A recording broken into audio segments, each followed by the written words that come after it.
உலகெங்கிலும் வாழும் டிஎன்டிவி பொலிட் ஊடகம் பார்வையாளர்களுக்கும் டிஎன்டிவி தமிழ் ஊடகம் பார்வையாளர்களுக்கும் அன்பு வணக்கம். நான் தொடக்கத்திலிருந்தே சொல்லிட்டு இருக்கேன், பாஜக என்பது ஊழல் அற்ற கட்சி என்றெல்லாம் கூறிக்கொண்டிருந்தார்கள். பாரதிய ஜனதா கட்சி ஊழல் அற்ற கட்சியாக இருந்தால், ஊழலை ஒழிக்கக்கூடிய கட்சியாக இருந்தால், கடந்த 10 ஆண்டுகளில் எங்குமே ஊழல் லஞ்சம் இல்லையா என்கிற ஒரு கேள்வியைத்தான் நாம் முன்வைக்க வேண்டியதாக இருக்கிறது. காங்கிரஸ் ஆட்சி காலத்தில் 100 ரூபாய் லஞ்சம் வாங்கினால், பாஜக ஆட்சி காலத்தில் 200 ரூபாய் லஞ்சம் வாங்கக்கூடிய பெரிய முன்னேற்றம் தான் இந்திய அளவில் நடைபெற்றதை தவிர, எங்காவது இந்த லஞ்சம் ஒழிக்கப்பட்டிருக்கிறதா? இந்த 10 ஆண்டு கால பாரதிய ஜனதா கட்சியினுடைய ஆட்சியில் லஞ்சம் என்பது எங்காவது ஒழிக்கப்பட்டிருக்கிறதா அப்படிங்கிற சொல்லுங்க பார்க்கலாம். நீங்கள் அன்றாடம் அரசு அலுவலகங்களில் இல்லை மத்திய அரசு அலுவலகங்களில் சென்றாலும் கூட உங்களால் லஞ்சம் கொடுக்காமல் எந்த காரியத்தையாவது சாதிக்க முடிந்திருக்கிறதா அப்படிங்கிறத நீங்கள் சொல்லுங்கள். நாங்கள் ஏற்றுக்கொள்கிறோம். பாரதிய ஜனதா கட்சி வந்தோடனே இந்தியாவில் ஒட்டுமொத்தமாக லஞ்சம் ஒழிக்கப்பட்டு விட்டது, ஊழல் ஒழிக்கப்பட்டு விட்டது அப்படிங்கிறத சொல்லலாம். ஆக இதுவே ஒரு வடிகட்டிய பொய். இந்த லஞ்சத்தை ஒழிப்பதற்கோ ஊழலை ஒழிப்பதற்கோ எந்த விதமான செயல்பாடுகளையும் செய்யாமல், மாறாக பாரதிய ஜனதா கட்சியே ஒரு பெரிய திட்டங்களை மக்களின் கண்களில் அமர்ந்த இடத்தில் விபூதி அடிக்கக்கூடிய, திருநீர் அடிக்கக்கூடிய செயல்களை எல்லாம் செய்தது. இந்த டிமானிட்டைசேஷன் என்கிற இந்த பண மதிப்பிழப்பு என்பதே நீங்கள் பார்த்தீங்கன்னா, ஒருவேளை எதிர்காலத்தில் இவையெல்லாம் முறையாக விசாரணை மேற்கொள்ளப்பட்டால் உலகத்திலேயே மிகப்பெரிய ஊழலாக, ஸ்கேண்டலாக இந்த டிமானிட்டைசேஷன் இருக்கும். ஏன் இப்படி சொல்கிறேன் அப்படின்னு பல பேர்த்துக்கு அதிர்ச்சியாக கூட இருக்கலாம். இது நம்ம சற்று யோசிங்க. திடீரென்று பண மதிப்பிழப்பு செய்யப்படுகிறது. ஒரு இரவு இந்த பணமெல்லாம் செல்லாது அப்படின்னு அறிவிச்சிடுறாரு முதன்மை அமைச்சர் நரேந்திர மோடி. சரி, இப்போ பார்த்திங்கன்னா, அன்னைக்கு இதில் அதிர்ச்சியானதெல்லாம் யாருன்னு பார்த்தீங்கன்னா, ஏழை எளிய மக்கள், நடுத்தர மக்கள். இவங்க தான் அதிர்ச்சியான. இவங்க தான் போய் பார்த்திங்கன்னா பல கிலோமீட்டர் தொலைவு வரிசையில் நின்று, இரவு பகலாக நின்று அந்த பணத்தை வங்கிகளில் மாற்றினார்கள். ஆனால் பல கோடி ரூபாய் வைத்திருக்கக்கூடிய, பல கோடி ரூபாய் சொத்துக்களை உடைய, பணத்தை உடைய எந்த ஒரு பணக்காரனாவது சற்றாவது கலங்கினானான்னு பாருங்களேன். நீங்கள் தமிழ்நாட்டை எடுத்துக்கங்க, தமிழ்நாட்டினுடைய அரசியல் கட்சிகளே எடுத்துக்கங்க. தமிழ்நாட்டினுடைய அரசியல் கட்சிகள் எந்தெந்த கட்சிகள் எல்லாம் மிக எளிமையாக ரயிலில் வந்தவர்கள், ஆட்டோவில் வந்தவர்கள், நடந்து வந்தவர்கள் என்றெல்லாம் கடந்த கால வரலாறு அறியப்பட்டு, தற்பொழுது அவர்களிடம் இருக்கக்கூடிய 10,000, 20,000, 30,000, 50,000, 1,00,000 கோடி என்றெல்லாம் இந்த சொத்து கணக்குகள் சொல்லப்படுகின்றன. அவர்கள் எல்லாம் ஏதாவது கொஞ்சமாவது இதனால் அசந்தாங்களா அப்படின்னு பாருங்கள். கொஞ்சமாவது அயர்ந்தார்களா என்று பாருங்கள். கொஞ்சமாவது அவர்கள் வருத்தம் கொண்டார்களா பாருங்கள். எந்த விதமான வருத்தமும் அவர்களிடம் இல்லை. பல ஆயிரம் கோடி வைத்திருக்கக்கூடிய ஒருவர் கூட கொஞ்சம் கூட ஒரு சின்ன ஒரு சலனம் கூட இல்லாமல் அவங்க இருக்காங்க. அப்படின்னா என்ன? டிமானிட்டைசேஷன் பணமெல்லாம் அவர்களுக்கு லாஸ் ஆனதில்லை, பரவாயில்ல, ஏற்கனவே இருக்கிற பணத்தில் கொஞ்சம் லாஸ் ஆயிடுச்சுன்னு நினைக்கிறீங்களா? இல்லவே இல்லை. அவர்கள் அப்படிலாம் இல்லை. நீங்கள் அப்படிப்பட்ட பெருங்கோடீஸ்வரர்கிட்ட போயிட்டு பசிக்குதுன்னு 100 ரூபா கேட்டு பாருங்களேன், கொடுக்குறாங்களான்னு பாருங்கள்.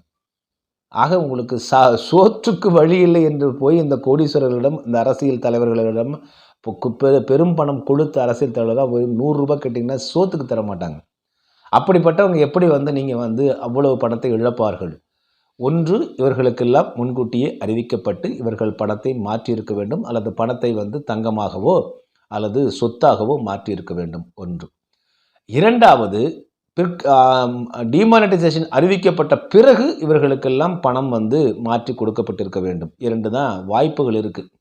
மற்றபடி பார்த்திங்கன்னா 100ல் 1 அல்லது அதிகபட்சமாக ஒரு 5 பேர் வேணால் இது போல் உண்மையிலேயே ஏமாந்து அந்த பணத்தை எரித்தோ அல்லது வேறு ஏதாவது செய்தோ அவர்கள் செய்திருக்கலாம். இதுதான் இருக்கும். இல்லைன்னா இன்னும் கூட அது பார்த்திங்கன்னா வெளியே எடுக்கப்படாமல் உள்ளேயே வைக்கப்பட்டு யாருக்குமே பலனற்று போனதாக இருந்திருக்க முடியும். இது என்னை பொறுத்தவரை 5 விழுக்காடு தான் இருக்குமே தவிர 95 விழுக்காடு இந்தியாவோட காஷ்மீர்லேருந்து கன்னியாகுமரி வரைக்கும் எந்த ஒரு அரசியல் தலைவராவது, எந்த ஒரு அரசியல் கொழுத்த பணக்காரர்களாவது இந்த டிமானிட்டைசேஷன் மூலமாக நாங்கள் எல்லா பணத்தையும் இழந்து விட்டோம் என்று தன்னை மாய்த்து கொண்ட ஒரு வரலாறு இருக்கா? சொல்லுங்க பார்ப்போம்.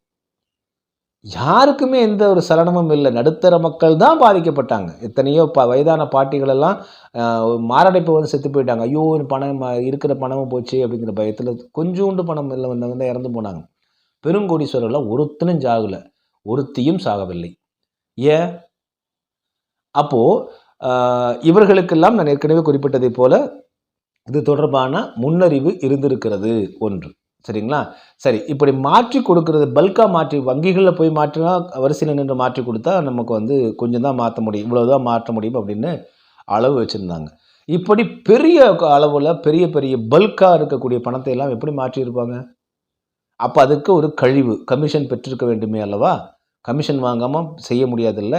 அப்போல்லாம் ஏராளமான புரோக்கர்கள் வந்து அப்பொழுது வந்தாங்க. கொடுங்க, நீங்கள் எத்தனை சி இருக்குங்க, இந்தாங்க ஒரு 10%, எத்தனை சி இருக்குங்க 20%, எத்தனை சி இருக்குங்க 50%, இப்படியெல்லாம் பேரம் பேசி புரோக்கர்கள் எல்லாம் அன்று அலைந்து கொண்டிருந்ததையும் நாம் சற்று நினைவு கூர்ந்து பார்க்க வேண்டும். எனவே இது வந்து மிகப்பெரிய அளவில் வந்து ஒரு பெரிய ஊழலாக அது நடைபெற்றிருக்கிறது ஒன்று. இரண்டாவது, இந்த ரிசர்வ் வங்கி என்று சொல்வது இந்திய வங்கி. இந்த இந்திய வங்கியில் வந்து பணம் எவ்வளவு அச்சடிக்கப்படுகிறது, எவ்வளவு வெளியே கொண்டு செல்லப்படுகிறது, எவ்வளவு இருப்பு வைக்கப்படுகிறது என்பதெல்லாம் நீங்கள் தகவல் அறியும் உரிமை சட்டத்தில் அறிய முடியாது. இவையெல்லாம் ரகசியங்கள் என்று பாதுகாக்கப்படக்கூடியவை. இப்போது இந்த பண மதிப்பிழப்பு காலத்தில் பழைய பணங்களை எல்லாம் எரித்துவிட்டு புது பணத்தை அச்சடித்தது பாரதிய ஜனதா கட்சி அரசாங்கம். இப்போ எவ்வளோ அச்சடித்தாங்கன்னு யாருக்கு தெரியும்? எவ்வளோ வந்து எரிக்கப்பட்டதுன்னு யாருக்கு தெரியும்? இது ஏதாவது வந்து கணக்குகள் இருக்கா? நாளை வந்து காங்கிரஸ் கட்சி வந்தால் இவற்றையெல்லாம் தோண்டி எடுத்து வெளியே போடும் நம்பலாமா? எதிர்பார்க்க முடியுமா அது? ஆக எவ்வளவு பணம் அச்சடித்தார்கள் என்று நமக்கு தெரியாது. எவ்வளவு பணத்தை, பழைய பணத்தை எல்லாம் எரித்துவிட்டு புதிதாக அச்சடிக்கும் போது எவ்வளவு பணத்தை அச்சடித்தார்கள் அப்படிங்கிறது யாருக்குமே தெரியாது. எவ்வளவு அச்சடித்திருந்தாலும் கண்டுபிடிக்கவும் முடியாது. ஆக இப்படிப்பட்ட நிலை இருக்கும் பொழுது இதைத்தான் நான் சொன்னேன். இந்த டிமானிட்டைசேஷன் என்பது உலகின் மிகப்பெரிய ஸ்கேண்டலாக, மிகப்பெரிய ஊழலாக நாளை விசாரித்தால் வெளியே வந்தாலும் வரக்கூடும். அப்படிப்பட்ட ஒரு ஐயம் மிகுந்த ஒரு செயல்பாடுகளை கொண்டதாக, டவுட்ஃபுல் ஆக்டிவிட்டீஸ் நிறைய இருக்கக்கூடியது தான் இந்த டிமானிட்டைசேஷன். இதற்கு தான் நான் அழகாக ஒரு சொல்லுவேன். நான் எடுத்துக்காட்டு, ஒரு எல்லையில் 2 மாநில எல்லையில் ஒரு காவல்துறை சோதனை சாவடியில் ஒரு மூத்த காவலர் பணியாற்றிட்டு இருந்தார். அவர் வந்து பார்த்திங்கன்னா ஒருத்தர் தினமும் சைக்கிளில் போவான். ஒரு சைக்கிளில் போவான். அவன் இந்த பார்டர்லேருந்து அந்த பார்டருக்கு போவான். ஆனால் அவனை பார்த்தா ஏதோ ஒரு திருட்டுத்தனம் செய்கிறான்னு தெரியும். ஆனால் இவருக்கு வந்து பிடிபடவே இல்லை. ஆதாரம் இல்லாதனால இவனை எப்படி பிடிக்க முடியும்? ஒரு நாள் இவர் வந்து ஓய்வு, ரிட்டையர்மெண்ட் வந்துடுது. ஓய்வுக்கு வந்து வந்துடுறார். அவர் பணி ஓய்வு பெறுகிறார். அதன் பிறகு இவருக்கு அந்த ஆவல் வந்து தாங்க முடியல.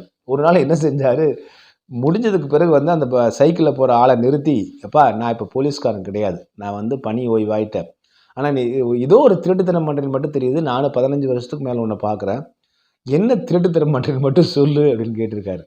அப்போ தான் சிரிச்சுட்டே சொன்னானே, ஐயா நான் வந்து அன்றாடம் வந்து அந்த ஊருக்கு போவேங்கய்யா, அந்த ஊரில் ஒரு சைக்கிளை திருடுவேன், இந்த ஊருக்கு கொண்டு வந்து விற்றுடுவாங்கய்யா அப்படின்ட்டு இருக்கான். ஸோ அன்றாடம் சைக்கிள் திருடுவது தான் அவனுடைய அந்த மிக முக்கியமான திருட்டுத்தனம். அன்றாடம் ஒரு சைக்கிளை திருடிட்டு போயிருக்கான். ஸோ இப்போது இந்த டிமானிட்டைசேஷன் என்று சொல்வதும் அதே போல் இந்த தேர்தல் பத்திரங்கள் என்பதும் இப்படிப்பட்ட ஒன்று தான். ஏதோ திருட்டுத்தனம் பண்ணுறாங்கன்னு தெரியுது, ஆனால் என்னன்னு தெரியலன்னு வந்து பார்த்திங்கன்னா பணத்தில் தான் அவங்க பண்ணுறாங்க. அன்றாடம் பணத்தை வந்து எப்படியெல்லாம் ஒதுக்குவது, எப்படியெல்லாம் அதை வந்து வெளிநாடுகளுக்கு கொண்டு செல்வது, முதலீடாக மாற்றுவது. அதானி என்கிற ஒருவருடைய ஆரம்பகால சொத்து விவரம் எவ்வளவு, இன்றைக்கி அவருடைய சொத்து மதிப்பு எப்படி?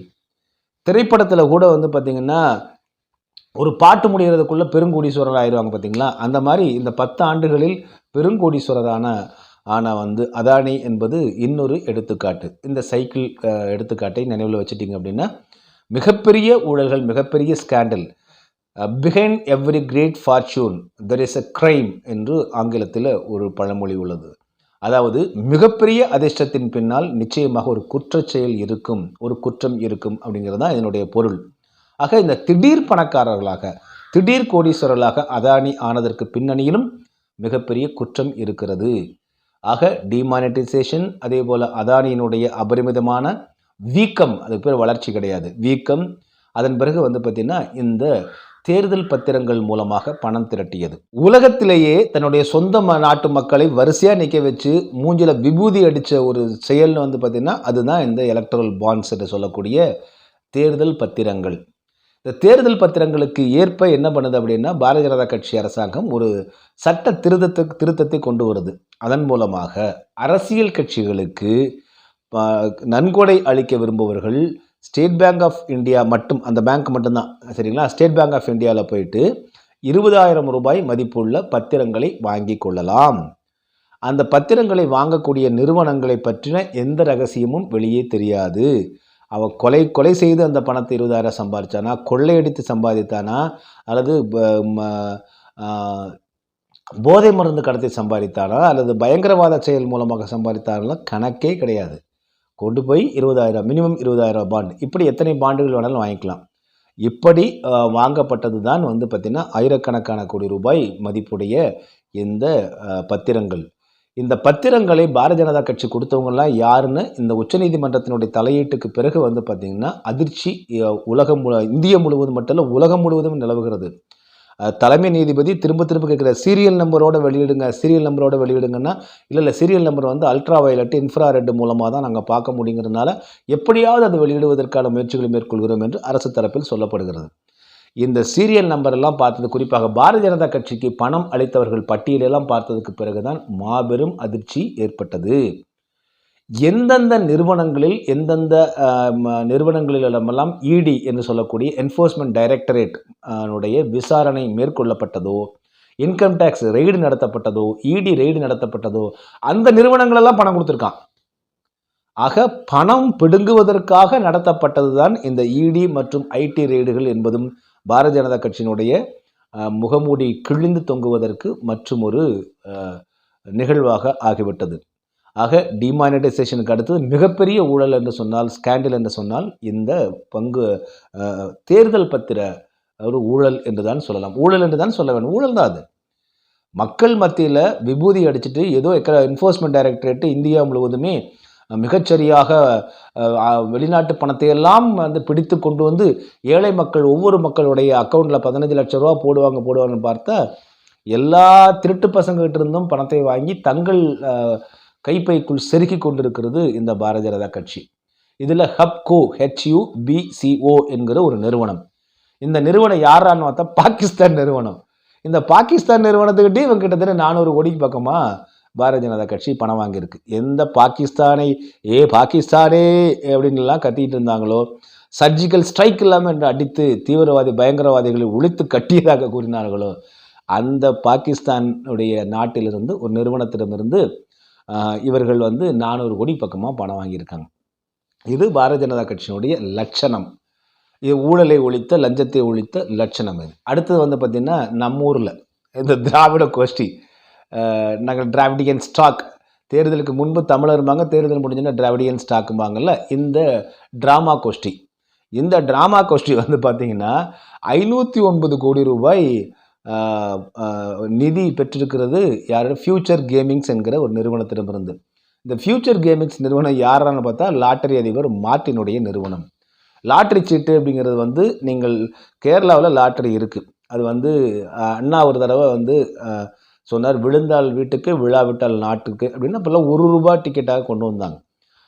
அதுபோல் இப்போ கேரளா அரசு வந்து லாட்டரி டிக்கெட் நடத்திட்டு இருக்கு. அது எப்படிப்பட்டது அப்படின்னா அரசாங்கமே நடத்தக்கூடியதாக இருக்குது. அதனால் அதில் வந்து ஒரு பெரிய பேரழிவுலாம் இல்லை. விழுந்ததுன்னா மக்களுக்கு, விழாமல் போச்சுன்னா அது அரசாங்கத்திற்கு வந்து பணமாக போகுது, அது வந்து திட்டங்களுக்காக போயிடுது அப்படிங்கிற அடிப்படையில் செய்யப்படுகிறது. ஆனால் மார்ட்டின் லாட்டரி என்பது அப்படி இல்லை. சுரண்டல் லாட்டரிகளை கொண்டு வந்த ஒரு மாபெரும் புரட்சியாளராக மார்ட்டின் ஐயா இருக்காங்க. இந்த சுரண்டல் லாட்டரி அப்படிங்கிறது என்னென்னா, ஒரு கட்டில் வந்து லாட்டரி டிக்கெட் வந்து 100 டிக்கெட் இருக்கும்.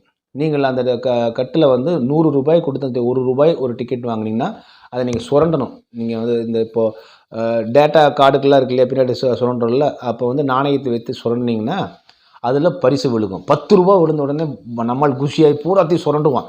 சுரண்டுன்னு வந்து ₹100 வாங்கினதில் அவனுக்கு ₹30 விழுகும்.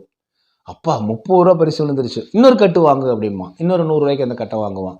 அதில் ₹30 கிடைக்கும். இப்படி ₹1000 போனதுக்கு பிறகு தான் தெரியும் மொத்தமே அவனுக்கு கிடைத்திருக்கிற பரிசு தொகை வந்து 300 தாண்டாது. ₹700 அவனுக்கு நட்டம் ஒரு ஆளுக்கு. இந்த ₹700 பணமும் மார்ட்டினுடைய பாக்கெட்டுக்கு தான் போகும். இது ஒரு எடுத்துக்காட்டு. சரிங்களா? இப்படி லாட்டரியை பற்றின நம்ம தனியாக ஒரு காணொலி ஏற்கனவே இட்டிருந்தோம். மீண்டும் நம்ம அதை வந்து விளக்கமாக நம்ம விடலாம். அதாவது லாட்டரியில் எப்படியெல்லாம் ஸ்கேண்டில் செய்யலாம், ஊழல் செய்யலாம், பணம் சம்பாதிக்கலாம். ஆக ₹1000 செலவு செய்து வாங்கக்கூடிய ஒரு சுரண்டல் லாட்டரி டிக்கெட்டில் ₹300 மட்டும்தான் கொடுத்தவனுக்கு திரும்ப வரும். ₹700 அவனுக்கு இழப்பாகும். நாளொன்றுக்கு ₹700 இழப்பாச்சு அப்படின்னா 21,000 ஒரு மாதத்திற்கு இழப்பாகும். இந்த ₹21,000 அவருக்கு வந்து பணமாகும். இதுதான் இந்த லாட்ரி. இந்த லாட்ரி பணத்திலிருந்து தான் நம்ம பெரியாருடைய பெயரன், பெரியாருடைய மண்ணு, கலைஞரின் மகன் மு.க. ஸ்டாலின் நிதியுதவி பெற்றிருக்காரு. ஆக இந்த அரசியல் கட்சிகள் எல்லாம் பாரதிய ஜனதா கட்சியாகட்டும், காங்கிரஸ் கட்சியாகட்டும், திரிணாமுல் காங்கிரஸ் ஆகட்டும், அல்லது இந்த திமுக ஆகட்டும், இவர்களெல்லாம் வெளியே வெள்ளையும் சொல்லையுமாக நடந்து கொண்டு உள்ளே இத்தகைய சுரண்டல் வேலைகளை செய்திருக்கிறார்கள் என்பதெல்லாம் தற்பொழுது நிரூபணமாக இருக்கிறது. இனியாவது தமிழ்நாட்டு மக்களும் இந்திய மக்களும் விழித்தெழுந்து நல்லவர்களுக்கு வாக்களியுங்கள். குறிப்பாக உண்மையிலேயே மக்களுக்காக பாடுபடக்கூடியவர்களை தேடி பிடித்து வாக்களியுங்கள். அவர்கள் சுயேட்சையாக இருந்தாலும் கூட பரவாயில்லை, சிறிய கட்சியாக இருந்தாலும் கூட பரவாயில்லை. இது தொடக்கமாக இருக்கட்டும். இல்லையென்றால் இந்த பண பூதங்களை, சுரண்டல் பூதங்களை மீண்டும் அனுமதித்தால் இவர்கள் அடுத்து சுரண்டக்கூடியது என்னவாக இருக்கும் என்றால் நம்முடைய ஒட்டுமொத்த 130 கோடி மக்களுடைய உயிராகத்தான் இருக்கும். அதையும் இவர்கள் சுரண்டி விடுவார்கள். மீண்டும் மற்றொரு காணொளியில் உங்களை சந்திக்கிறேன். அதுவரை நன்றி, அன்பு, வணக்கம். டிஎன்டிவி தமிழ் ஊடகம், தனித்துவமான தமிழ் ஊடகம்.